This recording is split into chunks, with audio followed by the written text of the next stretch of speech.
Hi viewers, welcome to mister channel. நான்கு வைக்கும் வீடியோவில் உசிரேங்கிற தமிழ் படத்தோட ரிவ்யூ தான் பார்க்க போகிறோம். அதுக்கு முன்னாடி சில சப்ஸ்கிரைபர் இல்லையா, கீழே உள்ள இருக்குல்ல சப்ஸ்கிரைபர் லைக் பண்ணுங்கள், கூடவே பெல் பட்டன் பண்ணுங்கள். அப்போ தான் நான் போகிற வீடியோ வரணும்னு நோட்டிஃபிகேஷனாக வரும். அப்போ தான் இந்த வீடியோ மிஸ் பண்ணால் பார்க்கலாம். நீங்கள் உசிரே இந்த படத்தை நவீன் டி கோபால் இயக்கியிருக்காரு. இந்த படம் ஆகா ஓடிடி பிளாட்ஃபார்மில் அவைலபிளாக இருக்குது, செக் பண்ணி பாருங்கள். இப்போ அங்கே இந்த படத்தோட கதை என்னன்னு பார்ப்போம். இந்த படத்தோடைய கதையை பார்த்தோம்னாக்கா, படத்தில் டிஜேவும் ஜனனியும் லவ் பண்ணுறாங்க. இவங்க லவ்வுக்கு டிஜேவோட ஃபேமிலி ஒத்துக்கிறாங்க, ஜனனியோட அம்மா ஒத்துக்க மாட்டாங்க. இதுக்கப்புறம் இவங்க லவ் சக்ஸஸ் ஆனிச்சா இல்லையா, இவங்க லவ் கல்யாணத்தில் போய் முடிஞ்சா இல்லையா, இதுக்கப்புறம் நடந்த சுவாரஸ்யமான விஷயங்கள் தான் படத்தோட மொத்த கதையே. இந்த படத்தோட ரன் டைம் பார்த்தோம்னாக்கா ஒரு 2 hours ஓடுது. இந்த படம் பார்க்கறதுக்கு 2 முக்கியமான காரணங்கள் இருக்குது. ஃபஸ்ட்டு வந்து இது டிஜே நடிச்சிருக்காரு. நான் டிஜேயோட மிகப்பெரிய ஃபேனு. டிஜே எப்படி படத்தில் நடிச்சிருக்காருன்னு சொல்லிட்டு ரொம்ப ஆர்வமாக பார்த்தேன். 2வது காரணம் என்னன்னாக்கா, இந்த படம் வந்து ஒரு லவ் ட்ராமா. பொதுவாகவே எனக்கு ரொமான்ஸ் லவ் ட்ராமானா ரொம்ப பிடிக்கும். இந்த படத்தில் வந்து சரி லவ் ட்ராமா எடுத்திருக்காங்க, ஒரு டிஃப்ரெண்ட்டான கதை, டிஃப்ரெண்ட்டான ட்விஸ்ட்டோட படத்தை எடுத்திருப்பாங்க அப்படின்னு தான் நினச்சேன். இந்த படத்தில் வந்து 90s வந்து படம் வந்தால் எப்படி இருக்கும், ஹீரோ ஹீரோயின் இருப்பாங்க, லவ் பண்ணுவாங்க, ஒன்று சேர்ந்தாங்களா இல்லையா, கல்யாணம் பண்ணாங்களா இல்லையா, அதுதான் கதையாக இருக்கும். அதே கதை தான் இந்த படத்தில் எதுவுமே ஆட் பண்ணல. இந்த படத்தில் வந்து நான் வந்து எனக்கு ரொம்ப பிடிச்சிருந்தது வந்து கிளைமேக்ஸ் ட்விஸ்ட்டு தான். நான் எதிர்பார்க்கவே இல்லை அப்படி ஒரு ட்விஸ்ட் நடக்குதுன்னு சொல்லிட்டு.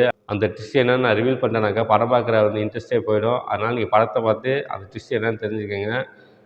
மற்றபடி இந்த படத்தில் பெருசாக ஒன்றும் இல்லை. இந்த படத்தில் வந்து டிஜேவுக்கும் அவங்க அப்பாவுக்கும் உள்ள பாண்டிங் வந்து ரொம்ப நல்லாயிருக்கும். 2 பேருமே ஃப்ரெண்ட்ஸாக இருப்பாங்க. டி ஜனனியோட அம்மா வந்து டிஜேவை செருப்பால் அடிச்சிருவாங்க. உடனே டிஜேவோட அப்பா வந்து அதை தாங்கிக்க முடியாமல் ஒயின் ஷாப்பில் உட்காந்து சரக்கு அடிச்சிட்டு இருப்பாரு.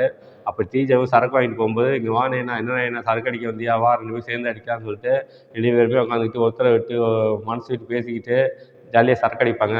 இந்த மாதிரி ஒரு பாண்டிங் வந்து விஜய் டிவி சீரியலில் சரவணன் மீனாட்சின்னு ஒரு சீரியல் வந்துச்சு. அந்த வந்து சரவணனும் அவங்க அப்பாவும் சரக்கு அடிச்சுக்கிட்டு ஜாலியாக ஃப்ரெண்ட்ஷிப்பாக இருப்பாங்க.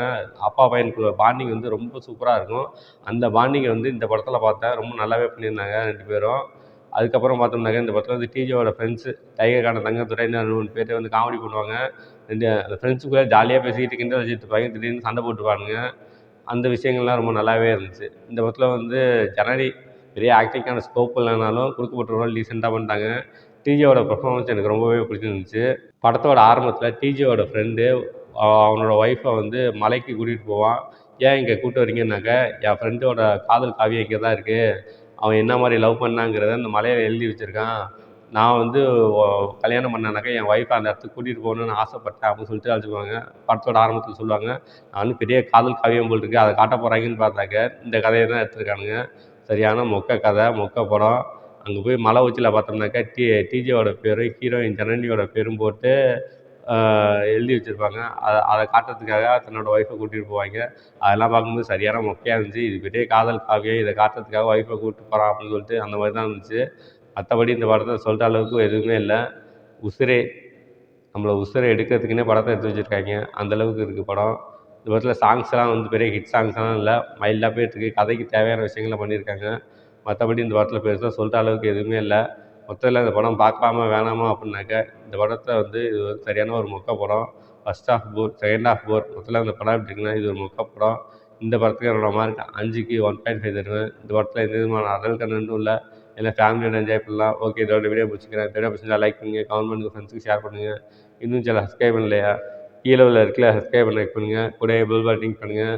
அப்போ தான் நான் போகிற வீடியோ வர நோட்டிஃபிகேஷனாக வரும். அப்போ தான் இந்த வீடியோ மிஸ் பண்ணால் பார்க்கலாம். நீங்கள் கீழே டிஸ்கிரிப்ஷனில் சோஷியல் மீடியா லிங்க்ஸ்லாம் கொடுத்துருங்க. லைக் பண்ணுங்கள், கமெண்ட் பண்ணுங்கள், ஃபாலோ பண்ணுங்கள். தேங்க்ஸ் ஃபார் வாட்சிங்.